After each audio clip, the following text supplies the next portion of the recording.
Good evening, everyone, and welcome to the first installment of the AIRC's Radical Resilience series, The Mind, Body, and Spirit Connection, Health and Healing from a Native Perspective. My name is Amanda. I use she, her, hers pronouns. I am Muskogee Creek, and I am also a lead intern for the American Indian Resource Center. For our first event of the series, we will be discussing the intersections of Western and Native practices in mental health.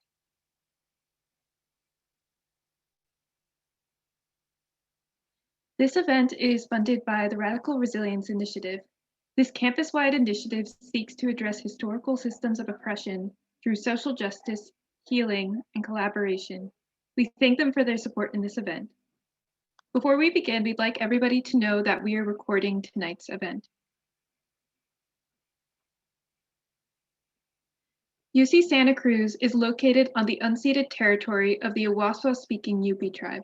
The Amamutsan tribal band, comprised of the descendants of the indigenous peoples taken to missions Santa Cruz and San Juan Bautista during the Spanish colonization of the Central Coast, is today working hard to restore traditional stewardship practices on these lands and heal from historical trauma.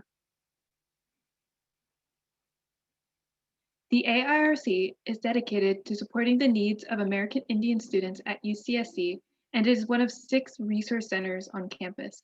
The AIRC is also home to the People of Color Sustainability Collective.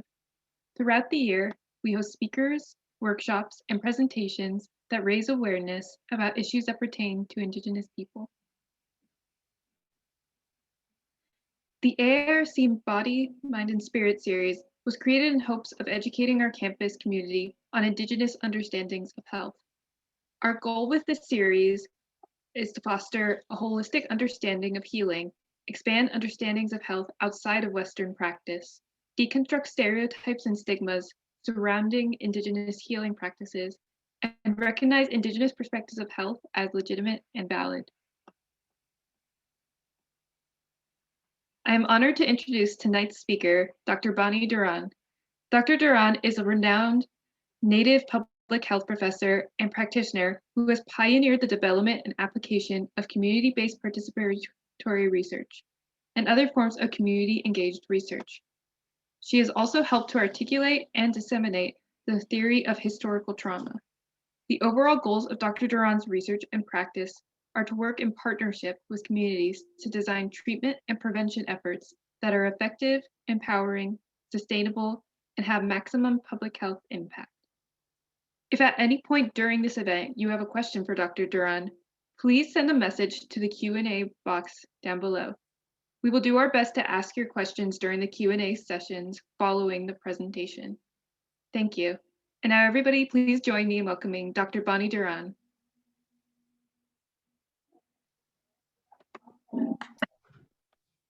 Hello, everyone. Oh, gosh, there were some really nice things said about me. They're a little embarrassing. I don't know if they're true, but thank you. That was a really beautiful introduction. And I have my PowerPoint, so I'm going to pull up my PowerPoint right now. Is that okay? Oh, you'll have to make me a co-host so I can pull that up. And there it is. And let me see here.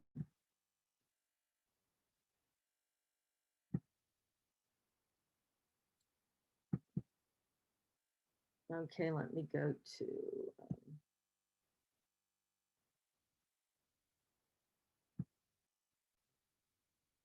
So hello, everyone. I will tell you who I am. I'm going to talk today about certain places that we all get in healing through Native ceremony and through meditation practice, but I'll tell you more about that as we go along. And of course, I'm in Seattle, Washington right now, which is unceded territory of the Duwamish people and the Tulalip people and the Lummi and the Nooksack and the Muckleshoots. And the Muckleshoots just gave me a COVID Pfizer vaccine on Sunday, so I'm loving the Muckleshoots this week. So I'm a mixed race native, actually a descendant, Opelousas and Coushatta, both tribes in Louisiana. And I'm a first generation college student. I went to UC Berkeley. I'm a product of the civil rights and women's movement. I grew up professionally in urban Indian communities, and and also in tribal communities. I think the only place I've ever worked are tribal communities, urban Indian communities, or academia. And I do my specialties in higher education are community-based participatory research. And also I have been doing alcohol, drug, and mental health epidemiology and interventions in Indian country, but that's a whole nother story in and of itself.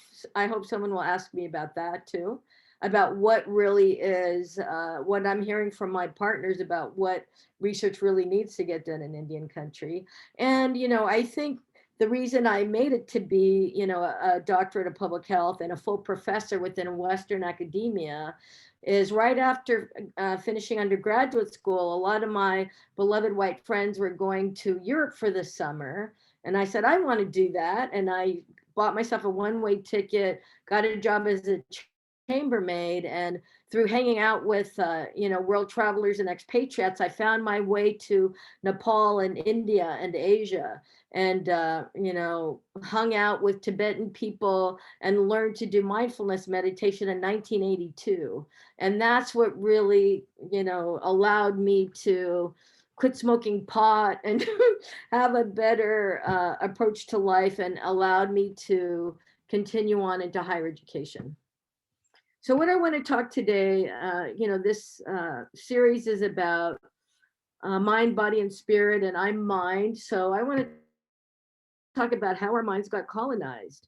And I want to talk about the connection between health disparities and past and current settler colonialism, philosophies of Indigenous healing, and how we regain resilience, peace, and wisdom, and Indigenous presence. That's what I call our form of doing mindfulness meditation, but we can get into that. So right now we all know that we're in a pandemic. This is some huge impact on all of us. And the question is how we can face what's happening right now with the best approach, the best resources that we have.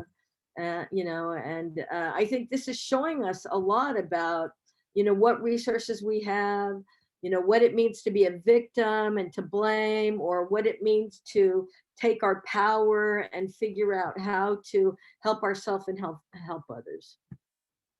So I want to talk first about the Western, essentially Western science and Western coloniality and episteme. Episteme is a knowledge system, right? And what is the history of the Western modernity coloniality episteme, the Western way of knowledge development within, which is what higher education does. It is the the epitome of that. So it started out in the 17th century, 1600s, Northern European Reformation thought. It was really, up until that time, the church and the monarchy had ruled ruled pretty much in Europe. And this idea that there were certain, people outside of the church or the monarchy, it was, mainly men, of course, mainly white European men. They had this enlightenment, the idea of the Enlightenment and the Reformation, and this crystallized in the 18th century into modernity and coloniality, because colonialism was really central to this idea of Western thought and Western people of being the pinnacle of social evolution and the pinnacle of of thought and of modernity, and the highest expression of humanity in the world. So that was the genealogy of it. Philosophically, it emerged as the notion of man, and it really was man, as the foundation of all knowledges and order, separate from the nature and the divine, and this teleological action. And this is important because it deontological ethics says that good actions justify whatever happens, but teleological ethics, which is the ethics of Western science, is that, or Western economy and Western administrative order, that good results justifies whatever is done. And that's the good results for the people in power, not for everybody, right? And then culturally, that is all of our cultural life, the cultural life even of Western Europeans, of European Americans. It went from them being European Americans to them being white, which is a totally different thing. And their life world is subsumed by forms of expert knowledges, social work, public health, all of the things that are taught within higher education. All those disciplines were what linked capital and the state administration to control over our cultural world. And it's still happening right now. And sociologically, it was the rise of the nation state and knowledges for material reproduction. I love this 4 pillars of the colonial matrix of power. And I talked about that. This was the control of the economy. I'm working with, actually, I don't know if Shirley Williams is on the call, but I'm working with this wonderful organization called White Swan Environmental. And you can look them up on the web, White Swan Environmental. They're doing excellent work, really reclaiming the economy of the Coast Salish people and the Coast Salish fishing economy, and trying to bring it back by reclaiming their lands and their practices. So, that's how Indigenous people are addressing this right now. But as we know, colonialism, made African descent people less than human. They were chattel, they were property and treated like property. And the legacy of that is still alive and well right now. And Indigenous people, we were actually, extinct and killed off and died off. So, we don't even really exist anymore. That's what, the government and the landowners, appropriators would like everyone to think. So the second is a control of authority. That's government normative social institutions, like I just talked about. Control of gender and sexuality.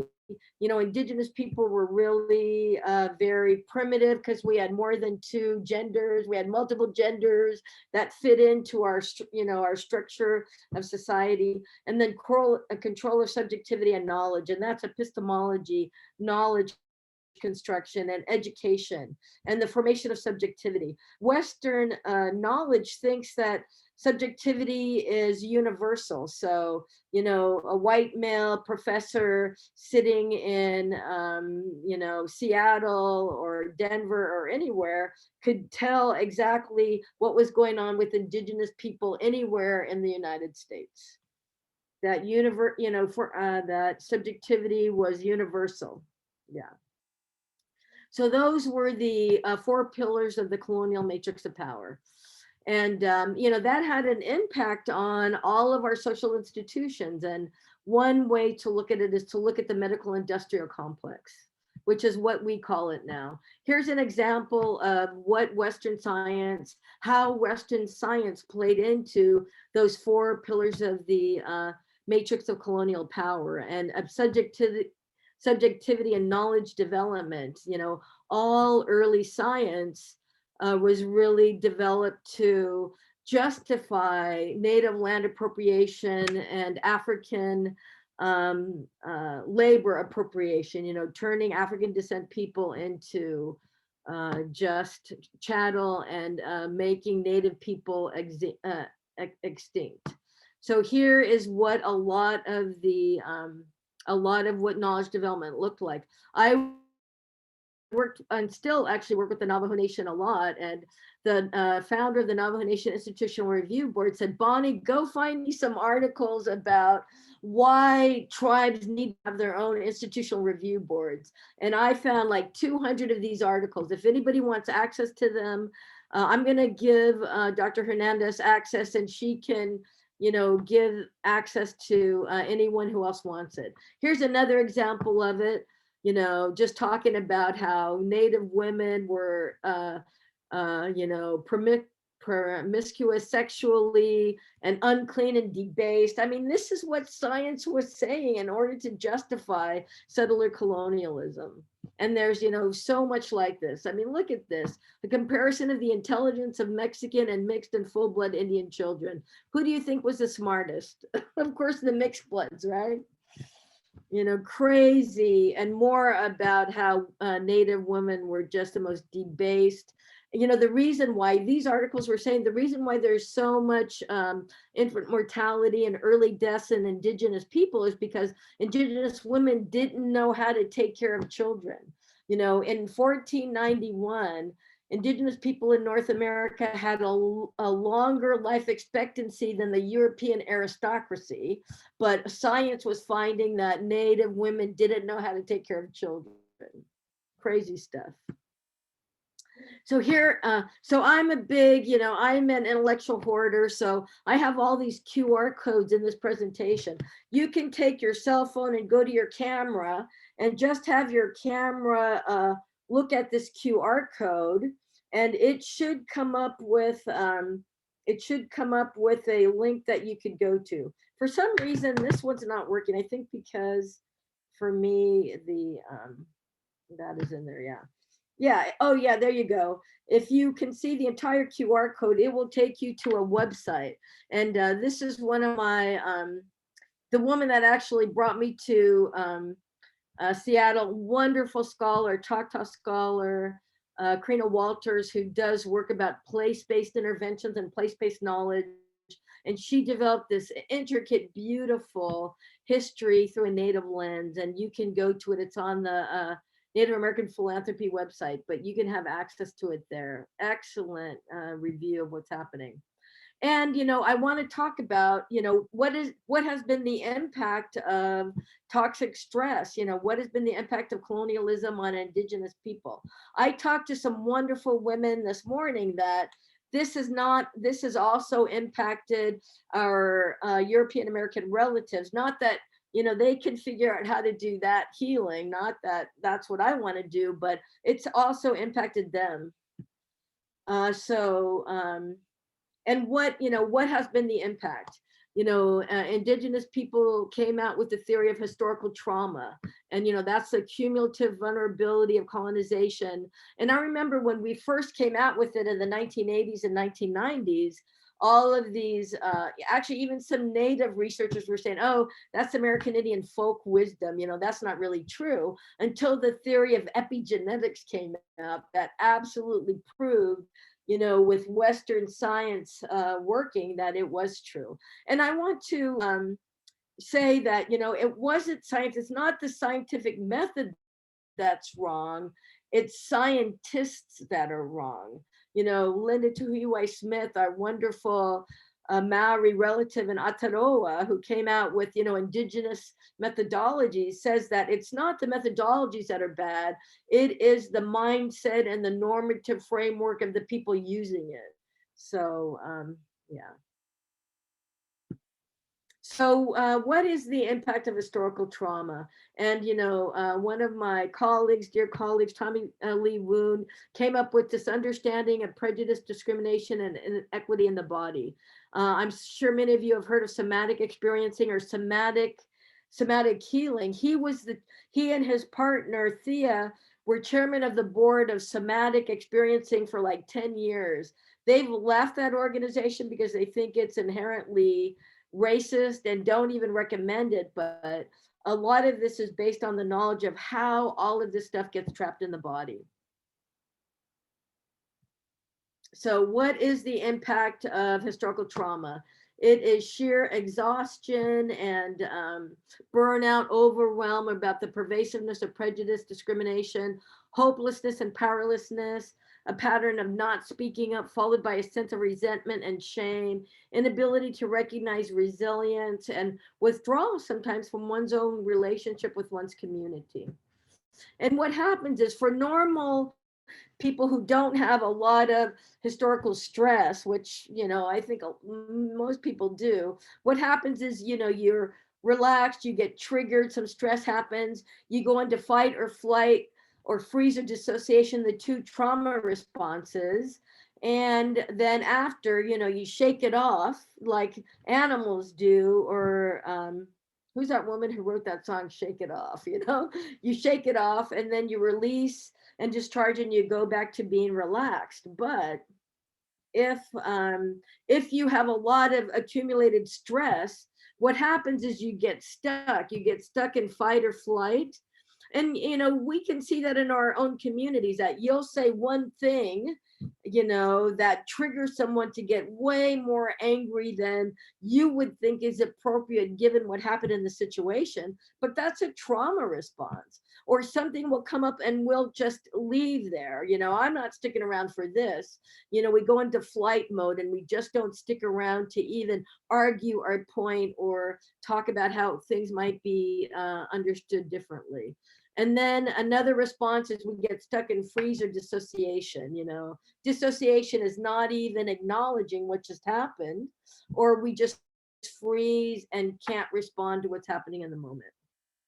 So those are the trauma responses.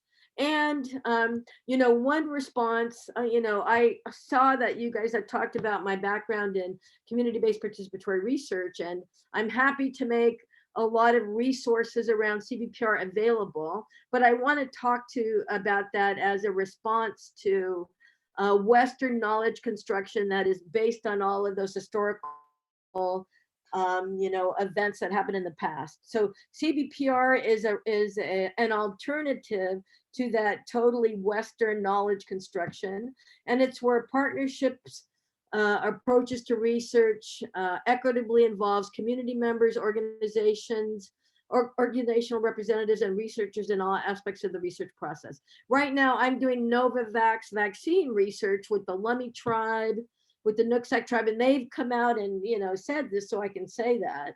And actually, I spent an hour today on the phone with the leaders of CEnR, this brilliant Latinx federally qualified healthcare system. They have like 25 clinics. And, we were talking about how to do research that really spoke to their theories of iteology, their theories of why health inequities are here, and not just the standard Western ideas of why, there's a worse health status in communities of color and Indigenous communities. So some of the principles of CBPR is who chose the problem to be studied. That's the first thing. If you really want to do CBPR, you need to ask the people that you're meeting with, what do you want to study? How is the budget decided? The ideological theory is huge. We know in Indian country, when I go work in Indian country, I've worked with tribal colleges forever. And I told you I'm working with the Nooksack and the Lummi right now. And the question is, what is their theory of etiology? Why is health worse in this community? And it's usually related to historical trauma and trauma events. Whereas, a non-Indigenous or non-BIPOC researcher probably has a mainstream idea because you're not civilized enough. The civilizing mission meant that you needed to act as much as white people did. And white people is a construction too, and that will make you a lot healthier when you start looking more like us. And we developed a model, and this is something I learned from Linda Tahui Smith, that Maori sister, that models are always a lie because reality is a lot more changing and intense than any model could show. But here is our model, and we say that authentic community engaged research, working with communities, is about looking at the context, partnership processes. If there is an authentic partnership, you're going to have a culture-centered intervention. That's what my partners tell me now. They're saying, I talked about doing psychiatric epidemiology. My partners say, screw that, Bonnie. We want strength-based, resiliency-based factors. We want you to collect the data on our cultural practices that kept us healthy. And that's what I've done, because they made me do that. And they were right. They're absolutely right about that. And that, has intermediate, short, and long-term outcomes. So getting back to just the impact of historical trauma on all of us, what are some of the challenges in our life these days in the world and the body and the mind. And this, this was done during the last 4 years of the last administration. And I don't know about you guys, but I see a huge change since then. But we still need to be vigilant about this. And what mental resources do or could help us all with all of these challenges that we're having just in life. And one thing that we need to recognize is that from an evolutionary psychological perspective, we have the negativity bias. All of us are trained to look for the saber-toothed tiger in the bushes because we want to make sure that we, maintain our, culture and our community. So we're always looking for the bad thing. And that's one thing that actually does impact us. We can train ourselves not to just look for the bad stuff, but to also look for the very positive stuff that is happening in our community. And some of the positive stuff to look at is safety, avoiding harm, satisfaction, and connection. So what are some of the resources for safety? And this is both from, I think, a traditional Indigenous perspective and from a Buddhist perspective. I told you, I am a Buddhist minister and I teach Theravadan practices with an Indigenous spin on them. And I've got, an Indigenous community that does that with me. And, one is to be for ourselves, and it's not even being for ourselves. I think from an Indigenous perspective, it's not about the me, it's about the we. And when we can do that, we are just as important as everybody else because we are part of the collective. And that's one way that we understand ourselves as, but from a Western European knowledge system, we're always trying to take care of everybody else, right? We're taking care of our students, we're taking care of our faculty and everybody else, and not really looking about the impact of all of this stuff on ourselves. But one part of this is our own ethics. We have to be incredibly ethical. And, for all of you single people out there, ethics is sexy. In our Buddhist tradition, we call it sila. Sila is sexy. One of the things that you want to connect with is people who have high ethical values. And we're seeing that right now in voting in Congress. I think, you can look at the ethics. Self-compassion is a really important thing. And this is one perspective I want to share with you. All of us are probably with a lot of people who are suffering right now, people who have COVID and have lost elders and members of their family. When we are with people who are suffering, we could focus on their suffering, but we don't need to. What we can focus on to actually be able to hold them and hold the experience better is to focus on our wish for them to be free from suffering. And that is actually a meditation practice called Karuna, or compassion meditation. Just focus, be with people who are suffering and listening to them and just saying to yourself, may you be free from suffering. May you be happy while we're listening to them. And focusing on our own wish for them to be free from suffering allows us to be with them longer and with more positive intention and with an aura of helpful mental factors rather than just on what the suffering is. And that book is free. That's the first chapter of a book called Compassion and Emptiness, and it's a free book. I'll show you how to get it. Feelings of worth, that's another way to have safety, is to know what we're good at. And then a connection, how do we maintain connection? And we know that by access to our cultural practices, our tribal communities, to be helpful in our tribal communities, to have official roles and unofficial roles. Actually, I'm so sorry that you can't see this other, these are the COVID vaccine stuff that is getting developed in Indian country. It's about the we and not about the me. It's about be a good ancestor, mask up, get your vaccination, do what you need to do in order to be a good ancestor. I love that. And actually this website, it's UIHI.org. I think Urban Indian Health Institute has a wonderful array of COVID messages for Indian country that they're, allowing anybody to use. Another way of healing is to forgive ourselves and forgive others, but that's a longer talk too. So what is Indigenous presence?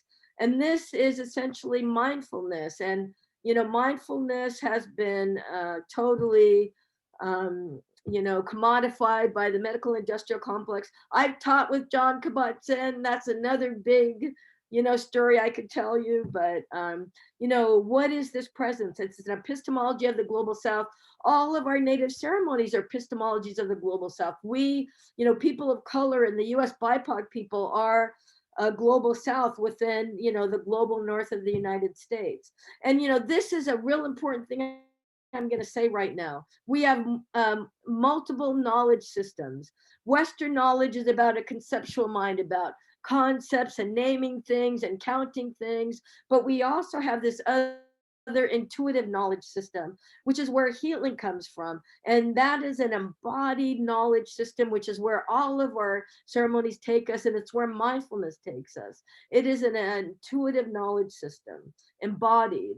And it's where we get in our ceremonies. Mindfulness, holds all experience between, this is one expression of the middle way of Buddhism, between obsession and denial, privilege and intolerance. It holds it objectively to see what's going on and to realize that all of these thoughts and emotions, they're not ours, they are a product of being born human, our shared humanity. This is everyone. It's not just ours.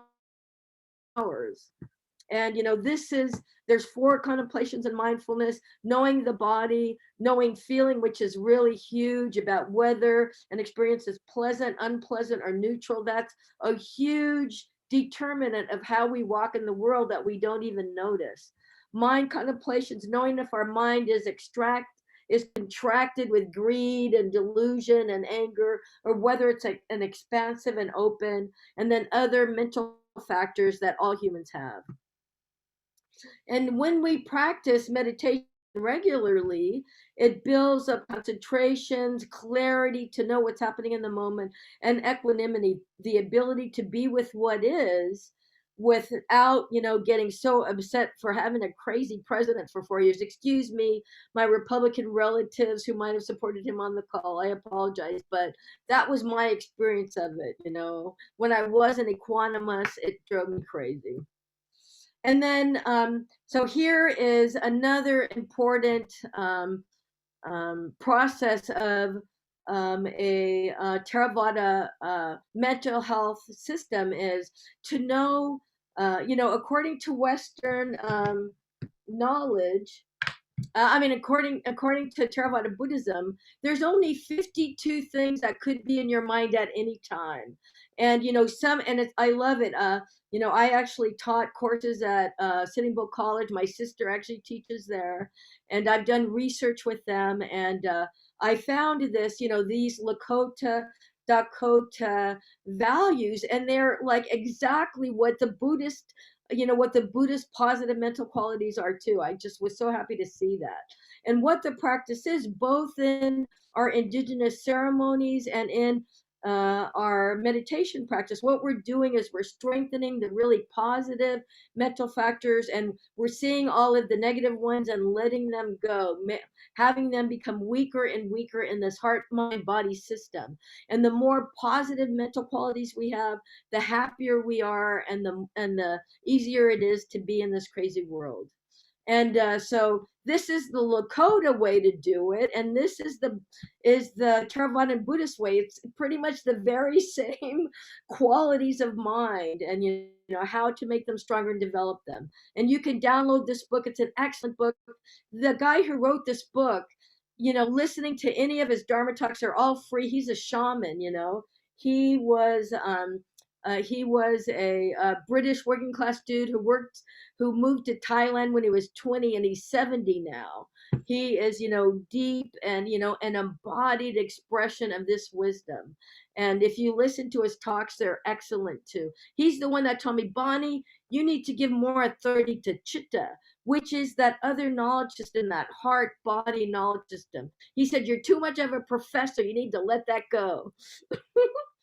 And here, this is excellent. Please do scan, particularly this guy, Analio. He has developed 7 meditations, which is Satipatthana, which is the real mindfulness. And, you can download. If you go to this QR code under my picture, go to the bottom of the 7 meditations, you can download them all at once. They're all just about 20 minutes long, and listen to them. And what it does is it builds up the strength of this body heart knowledge system. And that's where we get free. That's where our suffering gets released, is that wisdom arises and frees us. We don't free ourselves, wisdom frees us. Wisdom from ceremony and wisdom from this practice. So I absolutely recommend that you do some of that as much as you can. And I want to lead us all in 4 elements meditation, or right now, or maybe benefactor practice. What should I do? So what are the principles of indigenous presence? It's really Sila Samadhi Panya.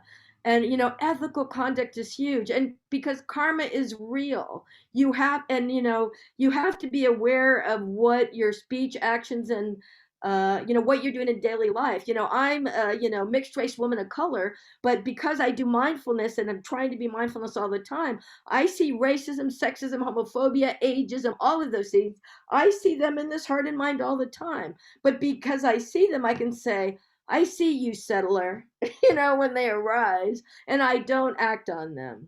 But yeah.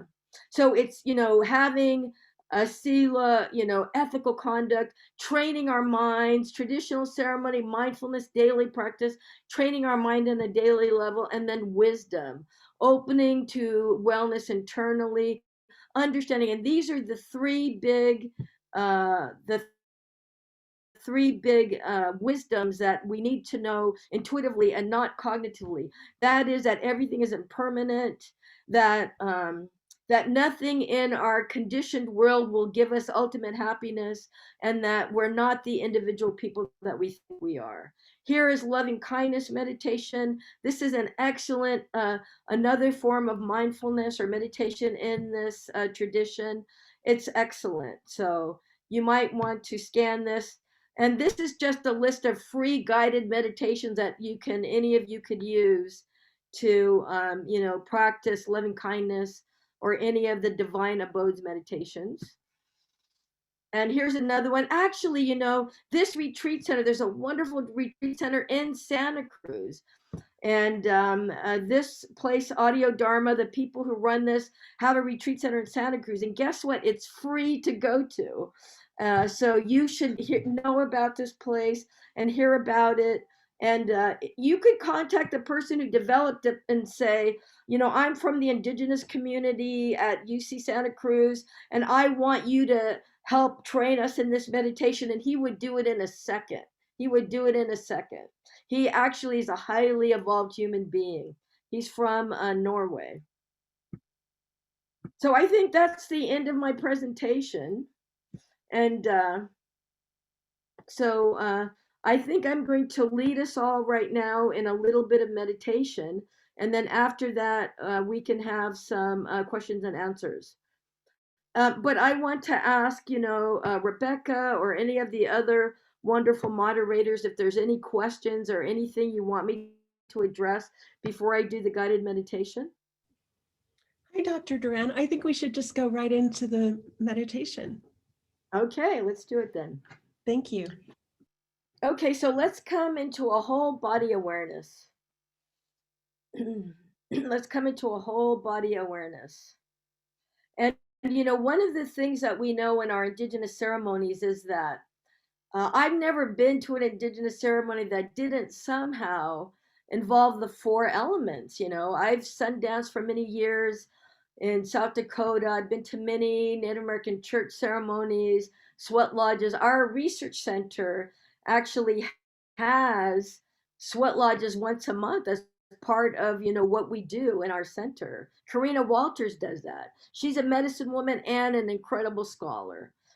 She actually helps lead a Sundance every year on the Blackfeet Res in Montana. So anyway, let's come into a whole body awareness. And this is the meditation that the guy who invented mindfulness, this is the first thing he taught his son about how to do meditation. So we are going to do a body scan for earth, for the 4 elements, for earth, water, fire, and air, and see that we are absolutely the 4 elements. We are a manifestation of nature. So coming into our whole body, and we're first going to do earth element. And earth element, the sensations are density and solidity. But I want you just to be aware of whatever sensations the part of the body that you're in is offering. If you can discern the elements, the manifestation of the elements, that's great. But if you can't, no worries. Just know the sensations that the body is offering you. So let's start with our heads. We have earth element. We know our bones are earth element, our skull. Just feeling the sensations of the head, however they're presenting themselves, just knowing them. Earth element. Moving to the shoulders. Whatever sensations the shoulders are offering. To our upper arms and our lower arms and our hands. Just holding both of our shoulders and arms and hands in awareness.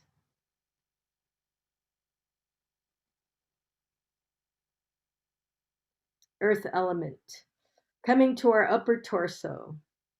We know we have our spine and our rib cage in there, but we don't have to feel it, just however the sensations are appearing. The sensations of the upper torso. Earth element and the lower torso.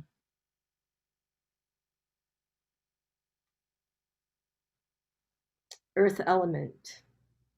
And our pelvic area. Lots of bones in there. Our hips. Just feeling the sensations of the body at the hips.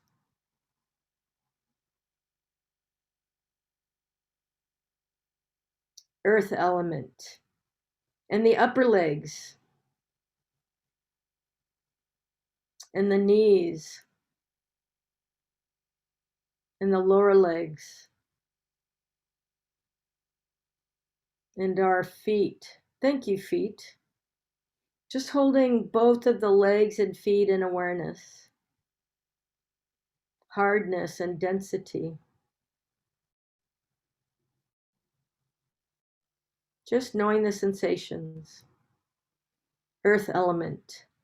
Now coming back into a whole body awareness. Earth element. Earth element internally, earth element externally, all the same. Now let's do water element. We know, water or fluid, including phlegm and pus and, all of that sticky stuff is throughout our body. So let's start with water element of our feet. We know that there's blood in there, but, we don't need to feel that distinctly. Just feel the sensations of the feet.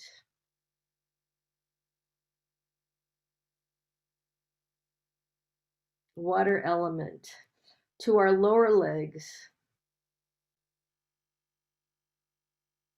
and our knees and our upper legs. Holding both of our legs in awareness.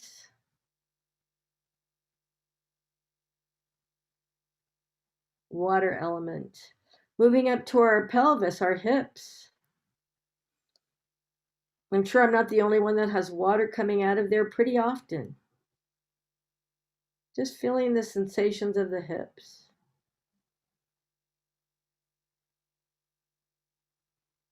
Water element. Moving up to the lower torso. Lots of water element in the belly.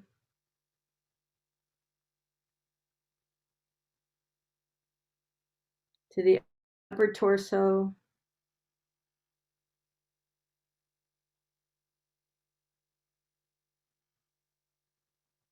Water element. Moving up to our shoulders and our upper arms and lower arms and our hands. Holding our arms and hands in awareness.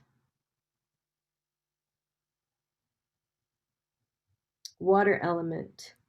Moving to our throats. Lots of water and phlegm in there.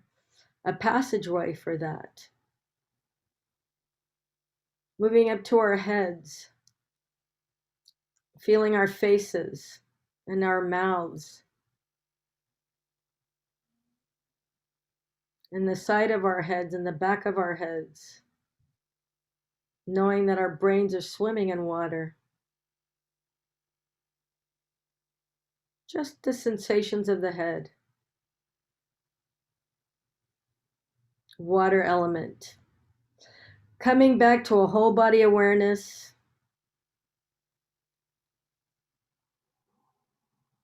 Our whole bodies, knowing our whole bodies. Water element internally, water element externally, all the same. Now fire element. Fire element is temperature. So any warmth or heat or coolness even. Let's start with our beloved heads. Just holding our heads in awareness. Do we feel any warmth or any temperature?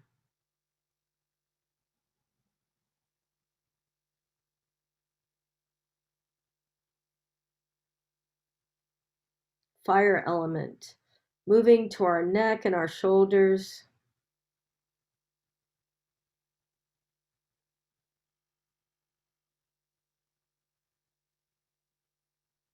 Fire element. And our upper arms. And our lower arms and hands. Holding our arms and hands in awareness.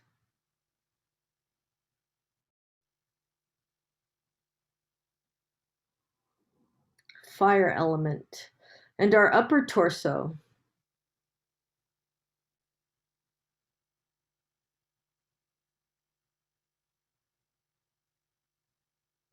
And our lower torso.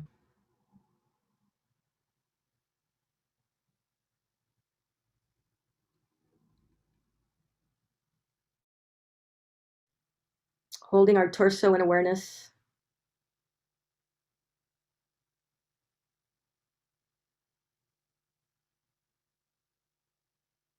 Any temperature or heat.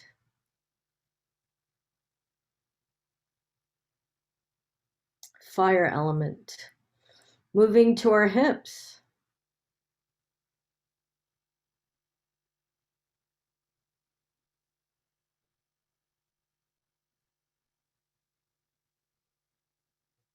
Fire element. To our upper legs.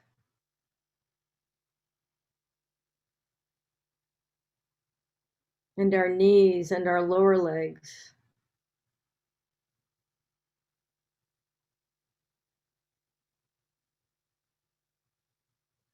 Is there any temperature or warmth? But whatever sensations are being offered is absolutely fine.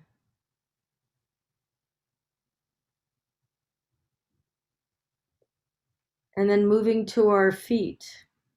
Thank you, feet. Holding our legs and feet in awareness.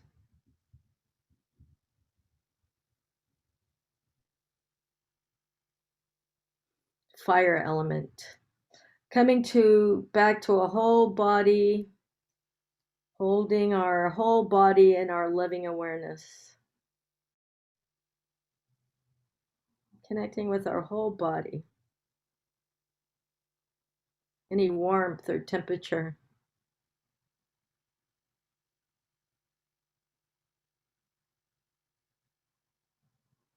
fire element. Fire element internally, fire element externally, all the same. And now finally, coming back to our feet, air element. We know that there's so much space in all of our blood and all of our body, but can we be aware of it? Whatever sensations are being offered are absolutely fine. Let's just focus our loving awareness on our feet.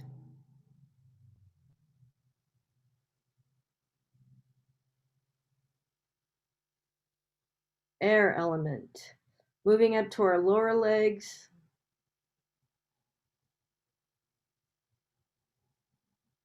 Into our knees and our upper legs. Holding our legs and feet in awareness. Air element. Moving to our hips, our pelvic region. I'm sure I'm not the only one that air escapes from there sometimes too. Just feeling the sensations of the hips.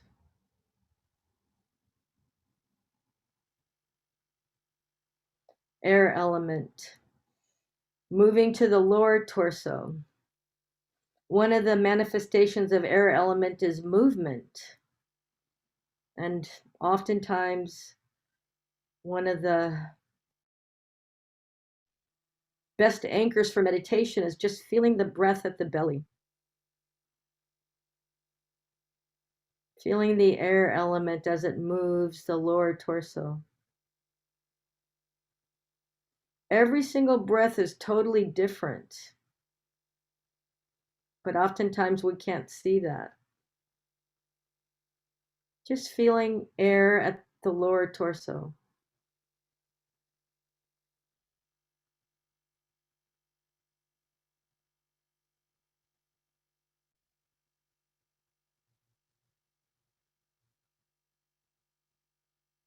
Moving to the upper torso.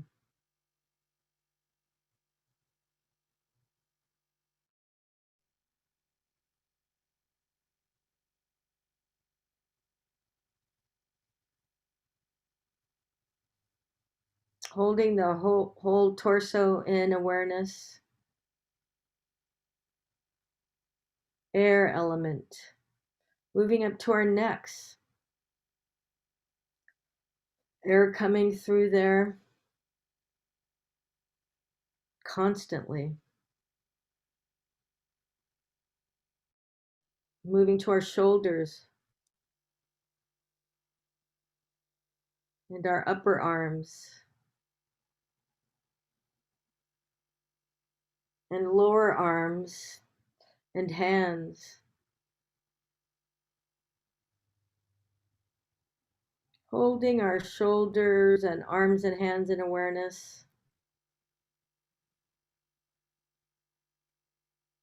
Watch.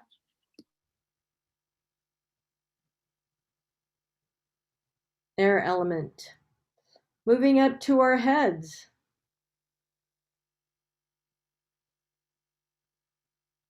We can feel air at the nose, or if we're breathing through our mouths, through our mouths.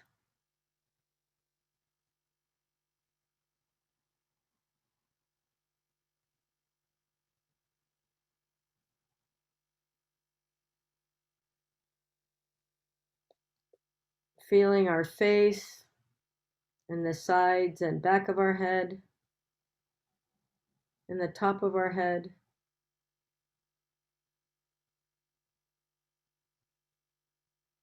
Air element. Coming into a whole body awareness.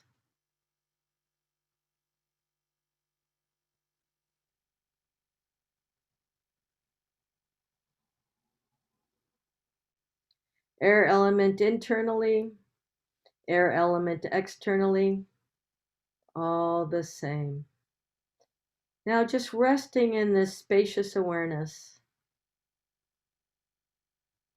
This is our intuitive knowledge system, our body-based knowledge system. Maybe we can anchor our attention at the breath wherever it feels most predominant for you.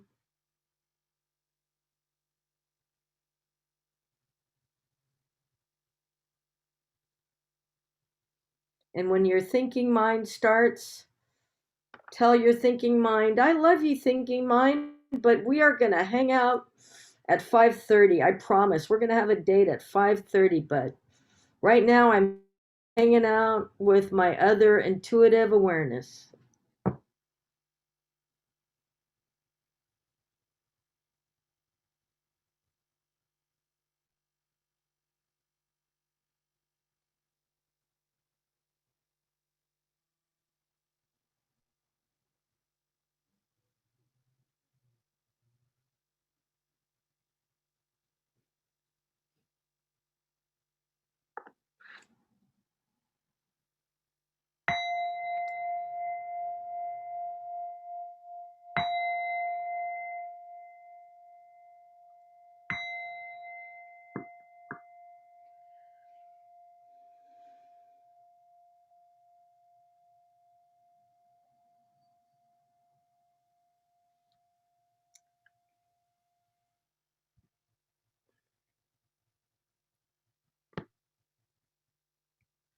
So that was the beginning of mindfulness meditation. That's the first foundation of mindfulness, which is mindfulness of the body. And if you were able to use that QR code, I think that was probably the most useful thing I talked about for the last hour is, or I presented, was that QR code to just download those very short guided meditations and just, spend some time on intuitive awareness, on developing this other knowledge system, because that's where Indigenous knowledge comes from. And, that's part of the two-eyed seeing. And I'll tell you a story. So I was sundancing on Pine Ridge one year, and the thought came to my mind.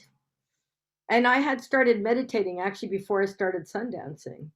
And I was sundancing it, and the thought came to my mind, oh, you're doing dancing meditation. But it was, so interesting that the thought wasn't even allowed to get into the brain or something. It was stopped incredibly short, though I know what the message was. And I got this incredibly strong message. It wasn't with words, but the message was, no, you're doing the Sundance. It was like, we don't need to put these things on top of each other. They're both separate, sacred practices that, we don't need a lot of comparison to each other. And we don't want to, turn our Indigenous ceremonies into some commodification that, has been what happened with our Satipatthana, or insight meditation, which is the real name of it. So, questions, comments?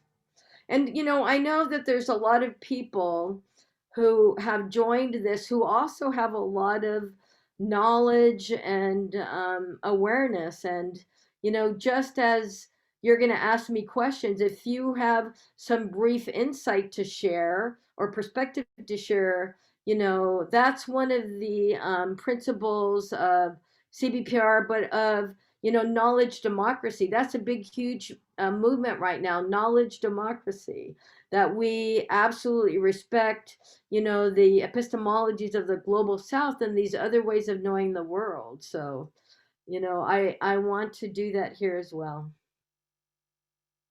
So people are saying that they like the meditation. I'm glad. So you should try to do it every day. That's what when I do mental health research in Indian country, and I say, we have our ceremonies, but, we only do the Sundance once a year. And some of our other ceremonies we do maybe every couple of months or whatever. This is a way of taking that sacred presence and actually practicing with it every day, having sacred presence and doing it every day.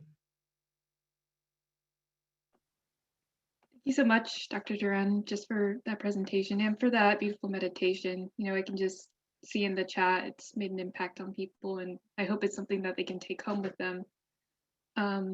So right now, we'd like to get into our Q&A portion and let the audience ask you some questions. So I will switch it over to Julia Gavin. Hi everyone, my name is Julia Gavin and I am a second-year intern at the AIRC. I use she/they pronouns and I am Diné or Navajo and Blackfeet. We will now begin the Q&A session. If you'd like to ask Dr. Duran a question, please ask through the Zoom Q&A box. We'll try our best to answer as many as possible. Thank you. Our first question for you, Dr. Duran, is how did you decide you wanted to work in public health? Well, that was interesting. I was an undergraduate? I think I was an undergraduate, and my memory of how I decided this was I was watching some documentary on television about, Indigenous health inequities. I'm sure they didn't call it back in that day. I think they probably said, oh, those poor uncivilized Native people, we have to civilize them.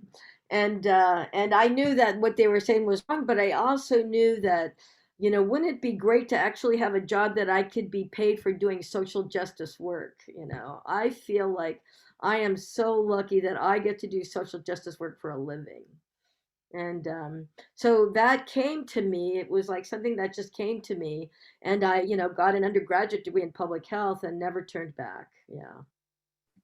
Thank you. Well, you're definitely setting the stage for other Indigenous people who'd like to continue your path. And our second question is, can you talk about the best experience you've had when traveling to India or when you've traveled abroad anywhere else? The best experience. Well, I want to point out, in a very, in a very gentle way that, our tradition, we have three kind of root poisons we talk about it. I mean, that sounds very dramatic, but we need to be aware of three things. And that is, what we're greedy for. It's like, what is the good thing that I could get right now? And, the second thing is the things that we don't want. The things that we want, that's a root poison. The things that we don't want, that we want to get rid of. And then the third root poison is delusion, not knowing what the heck is happening. And our spiritual practice is, one of the main insights that intuitive awareness, wisdom will arise about how we have very little control over the external world, really. I mean, we are fighting for social justice, but we have very little, control over what's happening in this moment right now. And our well-being can't be dependent on what's happening externally. So my well-being, even though I had wonderful experiences, some very deep insights and spiritual practices, that, really the best well-being that any of us can have, and me, I know this for sure, is what I develop in my own heart and mind. My well-being is not dependent on having great external practices. But I'll tell you one that did happen that was very cool.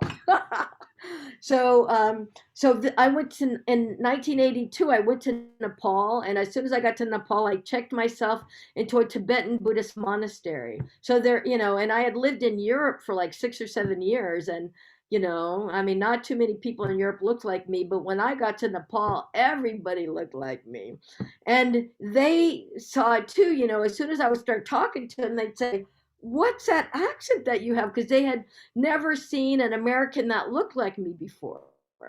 So what they would do is I'd have a bunch of Tibetan friends. They would like march me up to, one of their friends and say, where do you think she's from?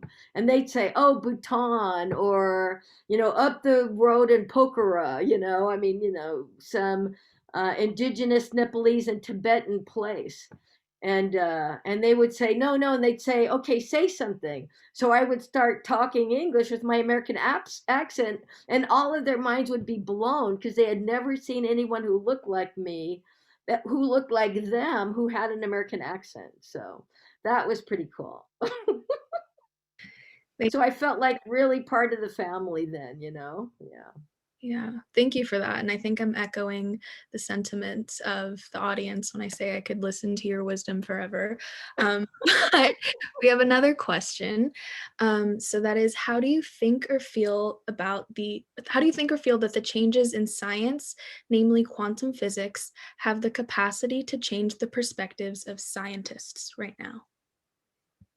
I don't really know a lot about quantum physics, so that's probably, I mean, if it's going to getting beyond, Western knowledge construction for, um, for control over the economy and over culture and, the public sphere, I mean, that would be good. I don't really know enough about quantum physics to even answer that.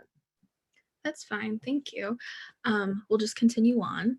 So someone asked, please tell us more about the Indigenous Wellness Research Institute at the University of Washington.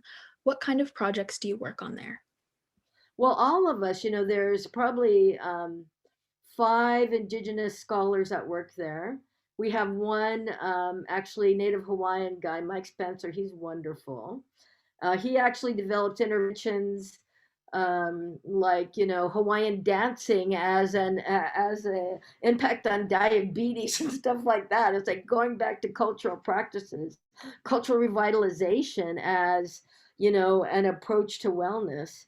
Karuna Walter, she is the big star of it. She's wonderful. She's Choctaw, and she's had 2 rounds of NIH funding. Listen to this: Rewalking the Trail of Tears. She has actually rewalked the Trail of Tears, giving it an Indigenous meaning that, our ancestors did this in order for us to be well.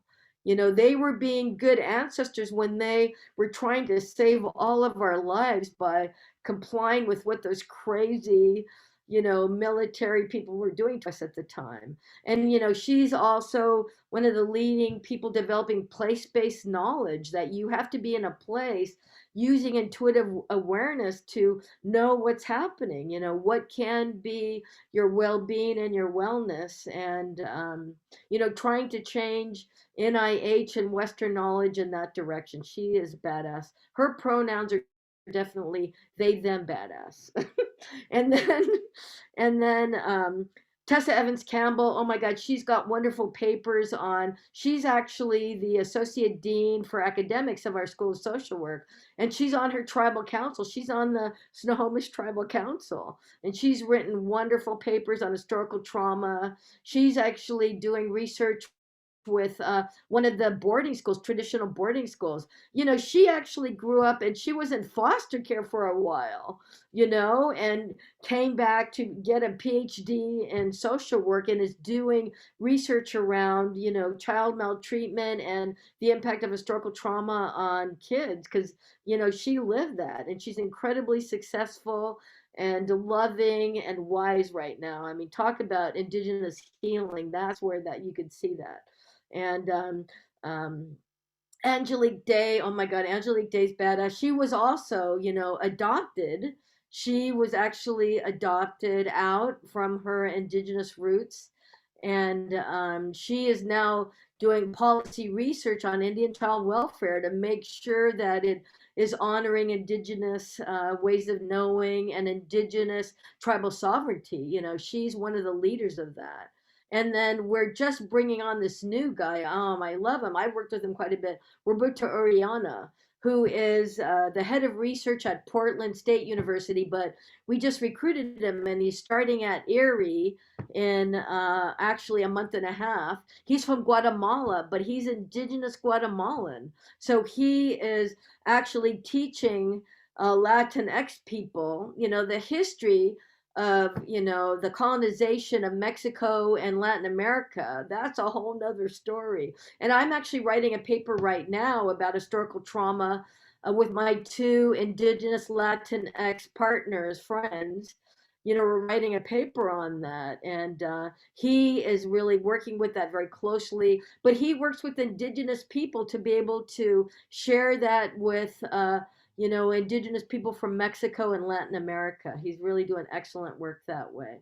So that's us. And, yeah. And if anybody wants to come to the University of Washington, I also work a lot with tribal colleges, and tribal colleges are badass too. Some of you could be teaching at tribal colleges, actually. You should think about that as something to do, on the side. Yeah. Thank you. I think it's just really interesting to hear how Indigenous people are really spearheading these movements. And so our next question is, how has the community-based participatory research that you do changed your opinion about education, higher education and the way students are taught about community work more generally? Well, I'm going to be really honest. Okay, higher education. I must say that I never realized how oppressive higher education was until I became a full professor. And once I became a full professor, it didn't matter what I thought or said because they couldn't, I didn't need to get anybody else's approval. But once I became a full professor, the amount of oppression of higher education became much more evident to me, and I have personally experienced a huge amount of racism and sexism in higher ed. And, I don't want to tell you that, but because I've healed from it. And I think that some of us can't even see it because we were taught by our parents. I mean, that's what our parents taught us. You need to get by in this culture. So we have our traditionalist ways, but don't share them outside. When you're outside, you have to be as much like them as you can, in order to make progress, get promoted, have success. You need to be as, white as you can be, and, in some ways, male as you can be to actually be successful in that world.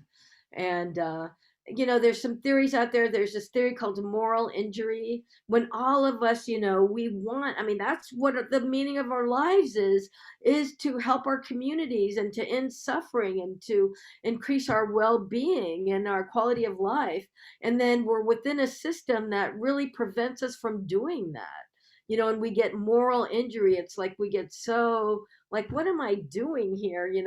We're having to participate in, advanced laissez-faire capitalism in the medical industrial complex and not really being able to do the work that we train so hard to do. So CBPR has taught me that, and CBPR has taught me that we really need to find space for other knowledge systems. There's another, I'm definitely a higher education queen because I'm really into another body of theory called epistemic injustice. Miranda Fricker, she's great. And you can Google her, and there's a lot of free downloadable stuff. Miranda Fricker, epistemic injustice. And she has two kinds of injustices. One is testimonial injustice, and I'm sure many of us BIPOCs and women have experienced that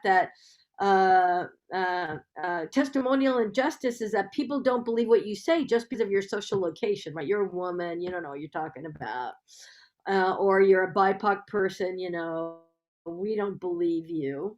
And, I'll give you an example that happened. I was invited to come into a class in the School of Public Health at UW and talk about American Indian health, right, at public health. And I started talking about tribal data sovereignty and the history of research. And the professor teaching the class, who was the head of research for the entire school, said, "Oh, Bonnie, we don't want to hear that. Just show us the data." Like, that's one example of epistemic injustice, that my testimony was totally invalid. He was going to tell me what to talk about, right? So that's testimonial injustice. But the second type of epistemic injustice, I think, is even more powerful, and that is hermeneutical injustice. And that is us not having the space to do our own meaning making. Meaning making is a form of healing. It's part of the healing process. And that's where the term historical trauma came from. Historical trauma came from SAMHSA and HRSA, you know, those federal agencies, giving out conference grants. They gave out a whole bunch of conference grants in the 1980s and early 90s. And people from reservations, from urban Indian clinics and organizations would come together and just talk about what was happening. You know, well, this is happening where I live. What's happening where you live? And that was hermeneutical justice. That was their own meaning making. And the term historical trauma came out of that. It was a hermeneutical term based on the lived experience of Indigenous people working to end suffering in our community. And there's not enough of that happening. You know, rather than coming in and saying, okay, we're going to give you these measures on, you know, collect all of your psychiatric diagnoses, or this diagnosing that, we need to just give people the space to do their own meaning making about the topics that we're interested in and see what happens. You know, a good example within Western culture is the term sexual harassment. You know, how long has sexual harassment been happening? Since the dawn of humanity. That term was only coined 25 years ago.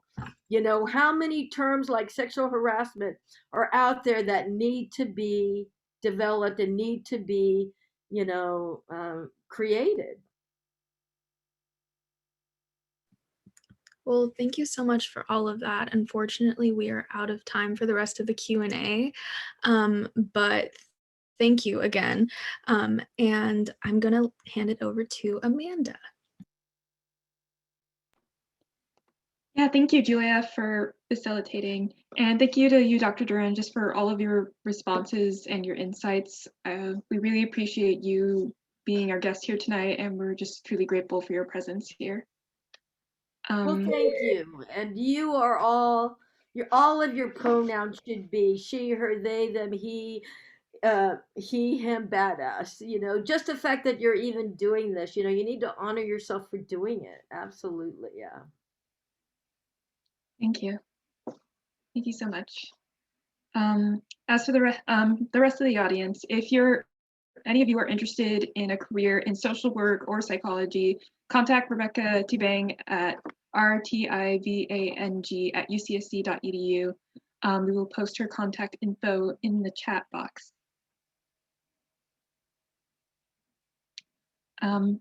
Also, for more information and how to stay up to date with the Career Success Center, they are open from 8 a.m. to 5 p.m. and can be contacted at this phone number and this email address.